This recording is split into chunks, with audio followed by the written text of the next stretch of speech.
All right, we're just gonna watch it like this. Okay, here we go. So you're losing games because of Moira. Let's figure out what counters there. All right, so we got Echo. Not bad, not bad. It works pretty well.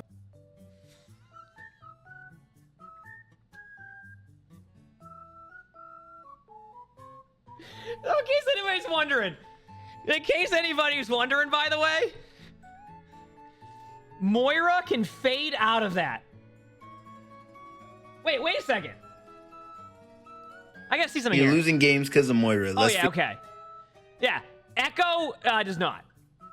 Or Moira can just fade out of, like, all of Echo's abilities, just so you know. But honestly, I love the laugh. I love this right here. All right, so we got Echo. Not bad, not bad. It works pretty well. So the comments on this one, Moira hard countered Genji. Oh, because Genji was on there. Why is Genji there? Did you say Genji counters Moira? Genji? Wait. So you're losing games because of Moira. Let's figure out what counters there. All right, so Ana, Genji, Echo, Pharah, Reaper, Hog, Sombra. Oh yeah, this is absolutely a meme. I love it. Ugh, they're like, Genji? All right, 3 common mistakes every new Reinhardt player makes. I can learn from this. I'm new to Reinhardt. 3 big mistakes every new Reinhardt player is making: not playing choke points correctly. Choke points are the most dangerous locations in Overwatch. So on defense, your job is to stay on your side of the choke point and keep the enemy stuck there as long as possible. Fail to do this, and they get through the danger for free. On offense, your job is to push through the choke points and make safe space for your team on the other side. Hesitate or fail to do this, and your team will be stuck and unable to do much. Not shield hopping. Yeah, good advice. I agree. Definitely as Ryan, especially being able to hold like a choke for your team and play close is good advice. That's really good advice, yeah. I like that. Shield hopping is a useful tech that allows you to walk a lot faster than just walking with your shield up, while still protecting yourself the majority of the time. To do it, move forward, jump, and then shield while you're in the air. Then just keep repeating this. Doing this tech lets you move about 30% faster than just shield walking, so you can close down the distance on enemies faster while still being mostly safe. Using charge too much. In Overwatch 2, Reinhardt can cancel his charge during use, but regardless, he's still very vulnerable while using it. So even though landing a pin is very tempting, pressing shift in the middle of a fight is usually just an easy way to die. Yeah, good advice. I like that. That's actually just good advice.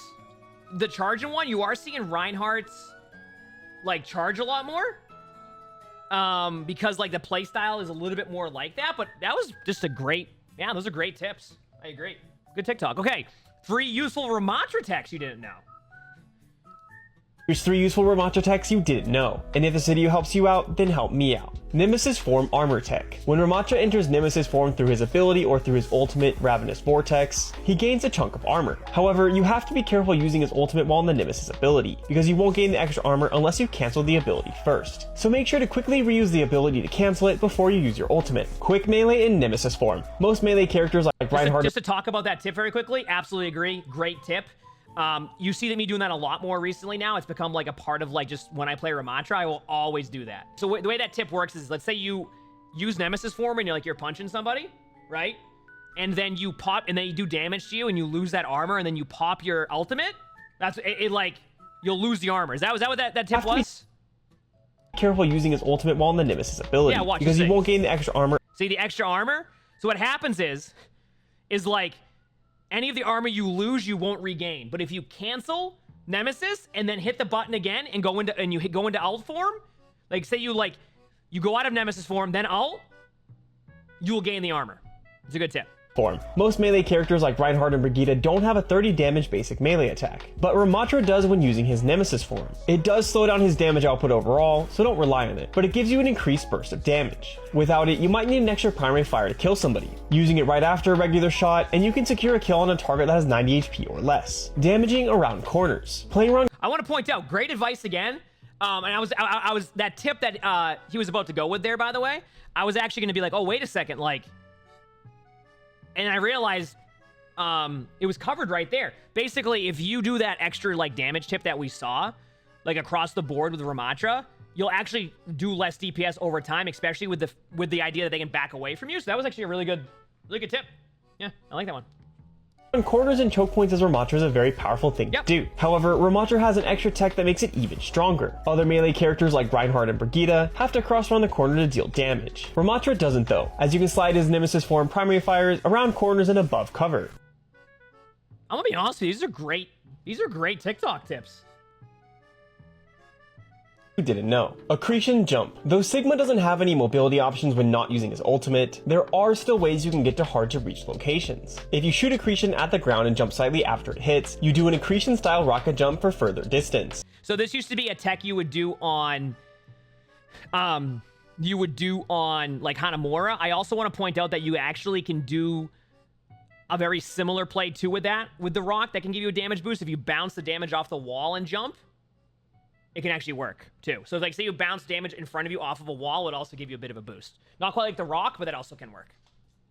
So in between fights, make sure to take advantage of this if there's a useful location that you can jump to. Hypersphere Bounce. Sigma's primary fire hyperspheres bounce off of surfaces, so you can hit them on walls to target hidden enemies. Also, since they explode after a certain distance traveled, you can bounce them off the ground to get guaranteed damage on enemies a bit closer than that max range. This way, you can aim for max value, but if you miss, you'll still get some damage in. Shielded. If you ever watch me play Sigma, something I'll do a lot of the time is I'll kind of spam at the ground. That means that like I'm more going for just doing the AoE damage on them than going for the direct damage. I do that sometimes when like their movement's kind of all over the place.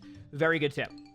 And this last one that I'm about to see too is a great tip too. I've talked about this. Like this is a great one. Holding off healing. Like other shields, Sigma's shield blocks most forms of healing, including things like Moira's Biotic Grasp or Lucio's Aura. So you can place it behind an enemy tank or separate an enemy to block them off of support. You'll expose yourself more this way, but it's quite effective against characters that can hit through your shield anyway, like Reinhardt or Winston. Great job. Those are excellent tips. I have like just straight up like, obviously I've heard about how some of like the TikTok stuff can be. Excellent. Straight up. Just great job. Here's 3 useful Orisa techs you didn't know, and if this video helps you out, then help me out. Give me 1 second. Terra Surge Fling. Terra Surge pulls enemies in a sphere around you, so you can use it to pull enemies off of high grounds, around corners, and even sometimes off the map. But if you use it at max range as you're jumping off the high ground, you can pull an enemy very high into the air, so you'll have even more time to charge your damage to secure a kill. Javelin Spin Boop Manipulation. Javelin Spin pushes enemies directly towards where you're facing, so you can turn your camera when hitting enemies to boop them in different directions. Turning to the side before you hit a target will push them to that side, and backing up into targets will push them backwards into your team. Make sure to take advantage of both of these methods to put your enemies in compromised positions. Early Ability Cancel. Both Javelin Spin and Fortify can be cancelled early by reusing the ability. While you do lose the benefits of the ability when you do this, you don't always still need them up, and cancelling starts the cooldown timer earlier, meaning you'll get it back much faster. Especially make sure to cancel Fortify before you use your ultimate, as it doesn't add any extra value, but still delays the cooldown timer. Great advice. I'm gonna be real with you, like I don't even like, so obviously this is our first time like reacting to TikToks. Like I'm gonna be honest with you, like that's just great advice. Like I don't see that and go like, that's just great advice. All 3 of that, straight up. I absolutely, right now what I'm seeing, absolutely recommend this TikTok channel. Excellent. You said we need the bad content. Well, here's the thing. Well, what we have right now is on my Discord, we have TikToks to watch where you can submit TikToks. We'll probably like have more submitted. It's just because we're new to like doing TikTok reacts. Once people know we're doing TikTok reacts, I think we'll get a lot more of like the fun TikToks that we've seen. And you said Flats has reacted to these tips too. My guess is Flats probably says the same thing. Like this is just good advice, great tips, very not too much information either to where it's like, wait, it's like, oh yeah, all you gotta do is jump over here, go left, right, go right, go up, climb, wall climb, go over there, do this, jump down there, go up there. You know, it's just very good, solid advice to know. First for D.Va. For tank, I'm going to go with Zarya. Zarya's primary beam is one of the only abilities in the game that can go directly through defense matrix. D.Va's primary role on the team is a dive tank. What this means is she wants to dive directly past the enemy tank onto the enemy supports. So say you're fighting a D.Va and she flies past you onto your support, you can actually flick a bubble onto them. For DPS, I'm going to give you 2 options. For push and payload maps, I'm going to say Sombra. I will say, and just to talk about that, I like that advice for Zarya. One thing I do want to add to that is that the D.Va playstyle now, and this is what I recommend if you're playing D.Va against Zarya, so we're kind of going with like the good point that he's making and kind of going with that. When you're playing D.Va against Zarya, do not try to 1v1 the Zarya. Only pay attention to bubble cooldowns. You count 2 bubbles and you have rockets, great opportunity to go for Zarya. But don't try to 1v1 Zarya. Don't like sit there. Like you're not going to win the 1v1, but you can actually do well against Zarya as D.Va if you play away from the Zarya and wait for the right cooldown timings. How about Bastion? He can melt D.Va in 4 seconds. I'm going to be real with you. Yeah, no. Bastion can do well against D.Va if D.Va has no DM, but anytime I'm in a rank game right now and I go up against a Bastion, you have enough DM and burst damage to Bastion, especially when they're out of turret form, to send Bastion back to spawn. But that goes for Bastion for any hero. Like, of course, Bastion will do well against that, but no, I don't. No, Bastion. Chat, I would not recommend Bastion as the counter to D.Va. In general, Reaper is a great counter for tanks. His shotguns do so much damage, and 1v1 you basically never die. I'm gonna be real with you again here. I think D.Va against Reaper is an okay matchup. Yeah, Reaper's good against tanks, but not specifically. Sombra due to the fact that you have a lot more room to operate. On top of that, her hack can shut down defense matrix to help your Zarya set up their gravity, and in general make it harder for the D.Va to disengage. And for control maps, I'm gonna go with Symmetra. Just like I do want to say though, for Sombra, was this like a recent? Was this like before they nerfed Sombra? Because Sombra just isn't as good right now. So like, even when I go up against a Sombra who hacks me now, the amount of damage output that Sombra does doesn't really. It like stops my DM for a second. So like, I think now you probably won't see Sombra played as much in team comps. I'm not entirely sure when the Sombra nerf happened, but Sombra against D.Va is like okay now, and you probably won't be able to do much to the D.Va at a certain point. Zarya, her beam can go directly through defense matrix, and it doesn't take very long to reach the maximum damage, which absolutely melts D.Va. On top of that, don't underestimate 3 well-placed sentries, as they— Is this before buff Symmetra? I think it is, right? Sim's better now too against that. Sim's actually stronger now than in this version of when this talk was. Like, Sim's good against D.Va. slow down D.Va's movement, making it harder for her to disengage. Technically, there's not really a good hard counter for D.Va on support, but overall, Lucio is one of the best supports in the game currently, and with D.Va being a dive tank, Lucio is pretty solid against D.Va due to his secondary being able to boop her away from teammates that I'm gonna be honest with you, mentioning that there isn't like a counter to D.Va is kind of true with the support, but I will say 2 supports I can think of that are really tough for D.Va. Zenyatta at range, because of Discord Orb, not close range. Not close range. And just going against Kiriko comps. You can't, like, Kiriko can counter the plays you try to make as D.Va. So say I try to burst damage somebody down. Like, it's not a direct counter, but Kiriko's good against preventing some of the damage output you can do as D.Va. So those are also 2 heroes I'd recommend. Overall, good advice. All right, who's this? This is CarQ. All right, let's see. Versus Junker Queen. I think Kiriko is a must pick in this matchup because your protection Suzu cleanses both her bleed and the anti-healing effect from her ultimate. That also means no more self-healing for her from her wounds, and it's honestly such a hard counter. If Junker Queen only targets you as the Kiriko and there's a bleed or anti-effect on you, just use Swift Step since it acts as a cleanse. You don't want to waste Suzu because it's on a longer cooldown in this scenario.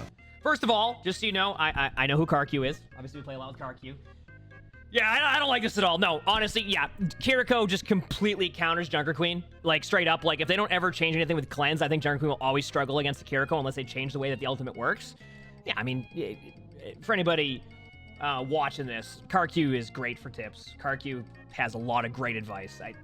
CarQ's going to generally have some really good stuff on this, so. You thought they did a nerf where her TP no longer clears debuffs? It wasn't a nerf. It was not intended. They fixed it within a week. Kiriko counters everything in the game.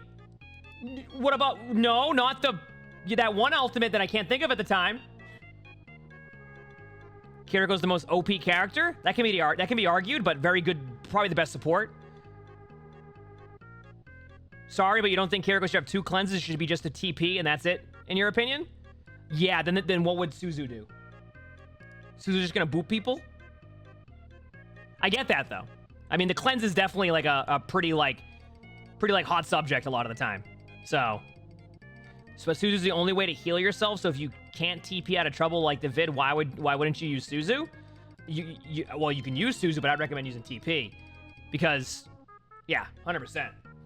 Counters. Understanding how to counterpick the enemy is a huge part of Overwatch. But what's more important is understanding who counters you and how to realize when you're being hard countered. So don't just view my series as a guide on how to counter annoying heroes like Zarya. Also look at it as a resource on what heroes are going to counter your main. That way you can better understand how they're going to try to play against you. Counters are not a replacement for mechanics or game sense. Let's say the enemy team has a Winston. Your team then picks Reaper because Reaper counters Winston. Just making that switch does not eliminate the Winston problem. Counter picks don't instantly win you the battle, they simply give you an advantage that still has to be capitalized on. Finally, and possibly most importantly, is counters can be neutralized. For example, Ana is one of the biggest counters to Roadhog. However, if you then add a Kiriko to the Hog's team, she can cleanse all of Ana's abilities, basically neutralizing that counter and making Hog effective in the game again. Gonna go on a little off topic on this. Well, not off topic, but like talking about that a little bit. That's exactly why Hog is so strong right now, right? Like, and obviously they're changing Roadhog now and making it so Roadhog doesn't one-shot, and Roadhog isn't going to be as good. But Kiriko definitely enabled Hog to be as strong as Hog has become. And that is not wrong. Like, you can have, and we saw this a lot even when I did my tier list. It was like, well, how can Hog be S tier if Ana exists? Like, you just go Ana. Well, the thing is Kiriko completely counters that, and a lot of really good Kirikos, or even Kirikos in general, just cleanse the Hog on hook. Can't do anything after that point. You just cleanse the Hog as they hook, and that's it. There's nothing you can even do about it at that point, because the amount of time the cleanse happens and you get the elim's already happened. And you can try to counter them, and you can try to do all that, but that's exactly why Hog is so good, is because Kiriko is able to make it so anything you do against Hog that doesn't matter. It does not matter. That's why Orisa came into play, because you have enough cooldowns to be able to, like, counteract whatever Kiriko can do to save Hog. You know what I mean? So say you javelin the Hog, right? You javelin the Hog, and they Suzu the Hog at the same time. All right, well, unlucky. Still have gold. Still have your javelin spin, which gives you more opportunity to, like, prevent the Hog from doing damage, or, like, displace the Hog from getting a kill. That is, like, kind of the problem there. But yeah. But yeah, I agree. I agree with that. Let's say we have the same situation, but you're on DPS playing as Tracer. If your support refuses to go to Kiriko, as Tracer, you could hard focus Ana, forcing her to use her sleep and antis on you, essentially freeing up the Hog. I call this neutralizing through pressure. Well, yeah, those are good takes. In Overwatch 2. If you are wondering why you're not climbing, it is because all you're doing is healing your teammates. As a support player, you probably have the most game-changing kits in the game that can sway the fight in your favor. Ana literally has a grenade that will stop enemies from being able to be healed, and it does 60 damage on impact. Baptiste, your gun does 75 damage per burst. That's 3 bursts to kill somebody, 2 headshots. Brig is self-explanatory. You have to do damage in order to heal. If you are heal botting with Kiriko, you are quite literally throwing for your team. You can get around. Go on. I do want to say, though, so getting damage on his Kiriko is something that is really effective. But what I will say with Kiriko now, in my opinion, Kiriko ends up having to almost kind of, like, heal bot a lot of the time in team comps, because you have to keep up with the damage that's happening. So a lot of the time, like, your damage output when it comes to Kiriko is more on, like, it more happens when you're up on a team fight. But just to talk about this in general, and this even says go on flanks, going on a flank initially on a team fight and doing damage and then teleporting back to your team is a really good play, right? You can also do damage in between your heals. So let's say you're healing and you hold the damage down. You can do damage in between heals also. So there's damage there. And so far, like, the discussion of this is, I think what this talk specifically is going with, like, this TikTok is saying, like, even though you're going to heal on BAP, it's okay to go do 150 damage on a couple shots across the map, right? It's okay to do that. If you are heal botting with Kiriko, you are quite literally throwing for your team. You can get around, go on flanks, and then teleport back to your team. Do some damage. Lucio, we all know. Speed boost. If you're heal botting on Lucio, get off of Lucio. Mercy. If you Okay, in defense of that, though, I do want to say one thing. I don't know what it is about Lucio, okay? I don't know. First of all, it depends what rank you're in. Sometimes you have Lucios don't even know what the heal button is, right? So the advice there should also be, make sure you can use heal sometimes too, because you're going to get a speed boost Lucio and a heal on Lucio, right? But one advice I do have, or not advice, one thing I will say, and chat can either agree or disagree with me on this one, okay? There is something extremely satisfying about hitting a huge AoE heal as a support when you're on Lucio. I don't know what it is, but when you watch your ult charge go up like 20-something% on, like, a heal boost, I don't know what it is. And I think, like, that's also why it can be so satisfying to kind of end up just healing the whole time. And I'm not saying that's the ideal play style, right? As Lucio, being able to speed boost your team can lead you into, like, really good team fights. But heal boost, seeing that huge heal, there's something about it. I don't know why it's so satisfying, but that's my take on that. You're not damage boosting the DPS. Do not play Mercy. Mora, as much as you guys hate to hear it, I mean, damage boosting is good, but I feel like a lot of the time you have to end up healing anyway. Like, if your DPS are taking damage, you're going to probably have to heal. she needs to be going for kills. She does not have any utility for the team besides her damage output. And Zen. If you were on Zen, just trying to heal the... Is this where the TikTok Mora started? The volume a little bit. Wait, is this where it started? Did we find, like, where TikTok Moira started? Moira, believe it or not, has pretty good healing output, especially with the ultimate. I'm still not a fan of the healing orb. Whenever I use the healing orb, it bounces to the roof, right? Sorry, I didn't even realize it was that loud. Is that better? Getting a lot of damage output, you need to switch. I am not telling you guys not to heal your team. I am telling you guys that if all you're doing is healing your team, you are throwing your games. You need to be able to do more than just heal your team. Put the game in your own hands as much as you. Wait till you see my support stat line. Sometimes I'll go games on Kiriko where I barely do damage. It's like, I get the idea behind wanting to get people to use the utility and the more damage output, right? I get that part. But some games, like, you can't DPS. Like, if I'm playing against, like, for example, if supports are going against, like, a really good pocketed Sojourn, like, good luck. Heal your team.